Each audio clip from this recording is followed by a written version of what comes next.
Hey guys, welcome to another episode of Double Tap on YouTube. You keep subscribing, so we keep having to do this. Now, I've told you about this. If you keep subscribing, we will continue to have to do that. And if you keep viewing the videos and you keep liking them, we'll have to make more. That is what Mr. F told us, Shaun Preece. Exactly right, yes. And my mum liking a video still counts, so keep liking and subscribing. Thank you. A like is a like. Absolutely. Doesn't matter where it's from. Take it. We'll take it.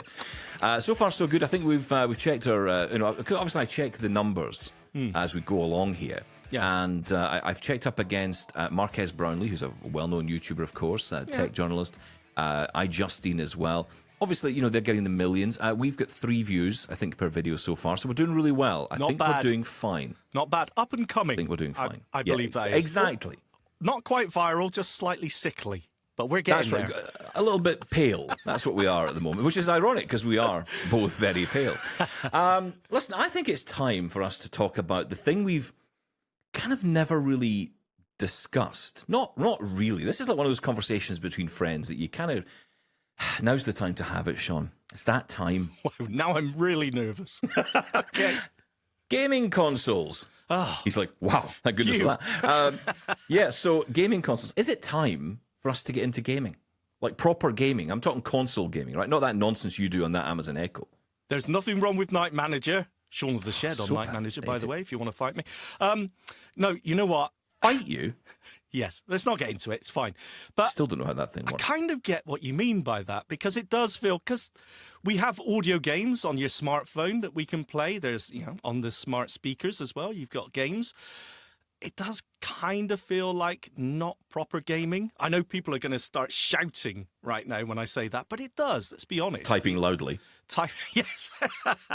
So when I think of gaming, I'm thinking of Doom, I'm thinking of Quake, I'm thinking of Grand Theft Auto, Call of Duty, I'm even thinking of Chucky Egg, Manic Miner, and all the 80s ones as well. Way of the Exploding Fist. I'm getting all nostalgic. But Wow. I mean, there has been so much talk about accessibility in mainstream gaming right now. Over the last few years, but particularly recently, there's been so much talk about it. Forza, for example.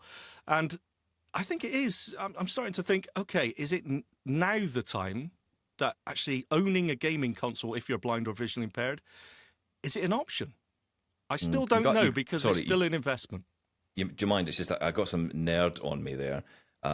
Just when you were talking about the House of the Exploding Egg or whatever it was you were on about. Come on, International Karate. Amazing stuff.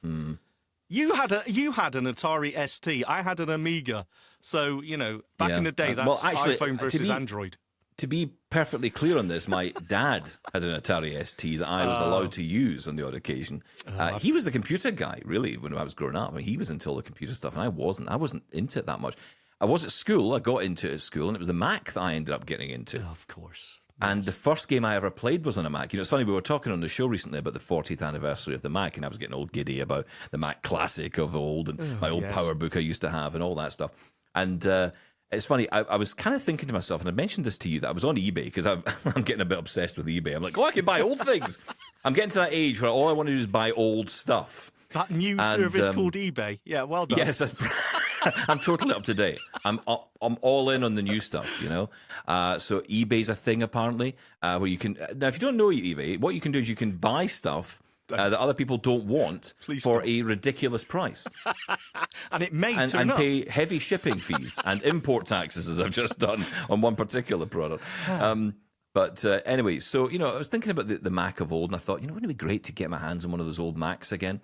So I was doing a bit of digging around for the anniversary, for the 40th anniversary of the Mac, and I came across this website called Macintosh Repository, which is exactly that. It's an old Mac repository of old software that people wouldn't necessarily use anymore. You can't buy licenses for anymore. I mean, I'm talking way back of the days of like ClarisWorks, which was their productivity suite. Yeah, I loved Claris. I did I got through school thanks to ClarisWorks. And all the kind of, I think Quark Express and, all those old applications that we used to use for different purposes, especially at school. And in amongst all this, I found a link to a website, which was a Macintosh emulator. And I'm not kidding you, it actually allows you to open up, almost like the old square beige monitors you used to get with the Mac. That's what comes up on the screen. And then in there is the Mac, and you can use it. You can even upload files to it. You can download applications from Macintosh repository. You can open them up in this Mac and use it as if it's a real computer. It's essentially an emulated machine, and you can even save, you save your session and go back to it if you wanted to. I mean, it's total geekdom. So brilliant, right? Which version of Mac is that? What operating system is that? There's two versions you can play with. There's Mac System 7.5, which was the one I grew up with. And then, of course, they moved on to Mac System 8. So that's also available as well. So you can have one or other. Let me just wipe this nerd all over me. Oh, stop it. That's disgusting. That's your exploding egg. That's your problem there. Are you slowly getting to the point of that you can run games on this, and this is taking you back? Well, no. What I was trying to do was get Outspoken, which was the very first voiceover style application to be made available for the Mac to run. Absolutely no joy in that whatsoever. Forget it.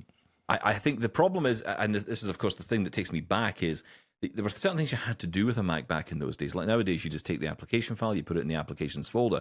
Then you had to copy the preferences to the preferences folder, and you had to move the extensions to the extensions folder. You had to move the application to this folder. Yes. Yeah, it was ridiculous. So I couldn't get Outspoken to work. However, I did manage to get into the applications folder, and I was doing all this with magnification, which, again, something you couldn't have done back in the day. You could never have done that on the old Macs. Didn't have magnification. But what I was able to do was get into the applications folder, and this is where it kind of all came flooding back. And one of the things in there was a games folder. And I looked in, and there it was, the first game I'd ever played on the Mac, Duke Nukem 3D. No way! Oh, I forgot all about that. That was actually on Duke the Nukem. Mac. It was on the Mac. One of the few. There was, I think, Doom was on there.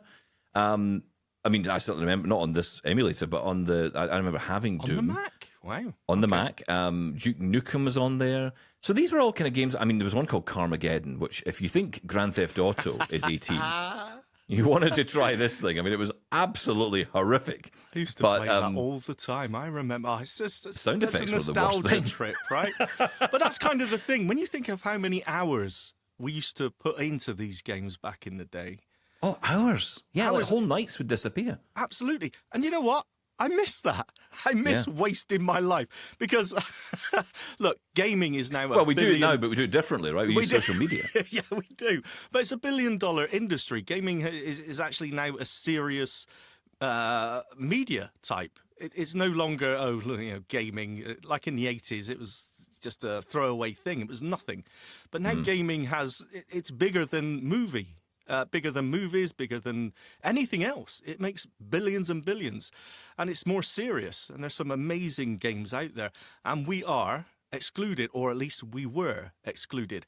Now, the problem with going to a PlayStation or an Xbox, because a good few years ago now, they both got screen readers built in, right? They were accessible at a system level.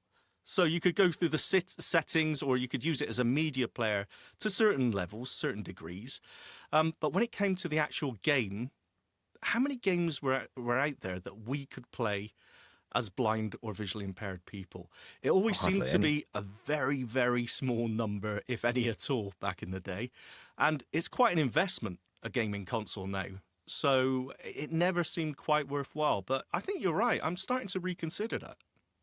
Well, I've been watching the recent GA Conf Awards, which were looking, and they were focusing on 2023. So we're just kind of up to the tail end of 2023, looking at the achievements of last year, what came out in terms of accessibility in gaming, and the successes that continue. Because the GA Conf Awards have been going on now for a couple of years. So we're now at the stage of, instead of saying, wow, we have an accessible game, it's talking about improvements to games, additional benefits to games. Forza Motorsport was one of the big winners on the night, as you might expect, because of all the work they've done to make the driving assist, or the blind assist, or however they call it, essentially allowing a blind person to drive the car in Forza Motorsport, which sounds so cool. Yes. We had Ross Minor, who's a blind gamer. He's totally blind, and he was on talking about, with us on Double Tap, talking about his experience and how he plays the game. It's well worth checking out on doubletaponair.com, where you'll get all of our content. But if you search for Forza, Forza, on the website. You'll get the interview with Ross. Have a listen to it because he goes into quite a bit of detail, quite a lengthy bit of detail, and it's really useful information about how the driving assist actually works. And what I learned from that conversation is they didn't just add in a feature. They made it customizable. They considered our needs. They made lots of different options for us. It wasn't just some kind of, add-on to the system. It felt like it actually was embedded into the system and had been given some serious thought. Now, that's one game, but there are so many others. And the benefit of the Game Awards conference is it kind of shows you what games are accessible. Now, look, I don't know how many games there are for PlayStation and Xbox. I mean, I could have researched it before I came on, but who's got the time, right? Nobody. But let's say there's 1 million. I don't know. Maybe there's 10. I have no idea. But however many there are, I would say that there's probably a very small percentage of that. I'm going to pitch it at, say, and this is just absolute ballpark, I'm guessing here, but let's just say it's a couple of percent of all the games available. I would say, based on the number I've heard about that are accessible, which probably doesn't even equal 10, does it? So, when you think about it in that way, it takes me back to the days, and it's funny, it doesn't seem that long ago, but I remember the days when we used to talk about audiobooks. And I always used to use this example. When I worked at the RNIB, we used to talk about the fact that all of the audiobooks available to blind people could fit on one small shelf in a major bookstore. You're absolutely right. At one big bookstore, maybe 3 floors, thousands and thousands of books, and we get one tiny shelf. And that was our version. To me, that is where we're at with game accessibility. But I want to be very clear on this. I'm not doing it down. I think that has happened. That shelf is growing, and it's all happened in a very short space of time relative to developments in other areas. So I think that the gaming community has really caught on with some really some fast moving work, getting these developers on board. Microsoft has been a big player in this as well. Yes. As have others. Other studios, like Naughty Dog is one of them. They're behind the Last of Us series of games, and they've done a lot of work to make that game accessible, and that was what kind of kickstarted, I think, a lot of this conversation. That's what I think of when I think of accessibility. Yeah, so the first one, isn't it? You kind of think of it. But, these games, I don't know much about them. And again, this is the thing, and I always feel kind of strange talking about this subject because I feel it's an area I just know nothing about. The games I know nothing about. I don't know the subjects. I don't know the stories and all the things that people get into gaming for. But that's because we've been excluded from them. And I'm not going to go out and spend hundreds and hundreds of dollars on some piece of kit that I can only play 3 games on. But, but something's changed in me because initially I was thinking that, and I still think it to some degree. But then I also think, but what if I really like those 3 games, right? It'd be like saying, well, I suppose it's a bit like saying, I bought a CD player the other day, but there's only 5 albums I like. Well, that's okay. I'll just like those 5 albums and listen to them. I maybe could buy other albums, but I'll just buy these 5. I get it. I like the audiobook analogy a lot more because it's almost like... Yeah, I must admit, I didn't like that one. There's 1,000 albums I like, but I'm only able to listen to 5 of them. Yeah. Because we're excluded out of it, and it's not an inclusive area that we can take part in. But it is growing, right? But the accessibility is coming into these games eventually, and not all of them, obviously. And there's I think we have to be realistic about about some of them. Yes, I mean, if you're totally blind, can you play a game? And does that, if a game is has accessibility features which, accessibility features which give you high contrast or less colors or outline certain objects or whatever player assistance they have in there, does that make it okay, but that's not really accessible because it excludes totally blind people? And even this may be a little bit controversial, if you're totally blind, is it a totally different experience playing one of these games? I still can't quite get my head around playing Forza totally blind. Is it as enjoyable? Can it be as enjoyable? And again, as you just mentioned, I'm coming at this with no experience, so feel free to contact me and say, you don't know what you're talking about, because I really don't. But these are the questions that come up when I'm thinking about this. Am I going to spend, $600, $700 on a console and a game and not have the same sort of experience? Even though a game may be accessible and I can actually play it, is it as enjoyable? I honestly, I don't know. And the problem is you have to spend the hundreds of dollars to find out. That's the reality of it, right? Or listen to the experiences of people who are doing it, like Ross Minor, like Ian Hamilton, like Steve Saylor, like Sightless Combat we hear from. All these people who are actually out there doing this. I tend to watch them. With the game companies themselves. That's that they're making. But I'm thinking about me, right? I'm thinking about me as a consumer, obviously. Of course. Who else am I thinking about? Right, but I mean, it's like, I'm thinking as a consumer, okay, so what am I going to get out of this? And that's where I listen to the people who are actually playing these games. Yes. And when Ross Minor says he is having the best time of his life driving a car in a game he could never do this before, that makes me listen. That makes me interested. So I'm intrigued. Anyway, I just thought we'd bring it up as a subject. Feel free to comment. Let us know your thoughts. Email feedback@doubletaponair.com if you'd like to. You can also drop us a voicemail on our voicemail line, 1877. Is that what it is? Yes, I think that's right. 1877-803. Goodness me. 1877-803-4567.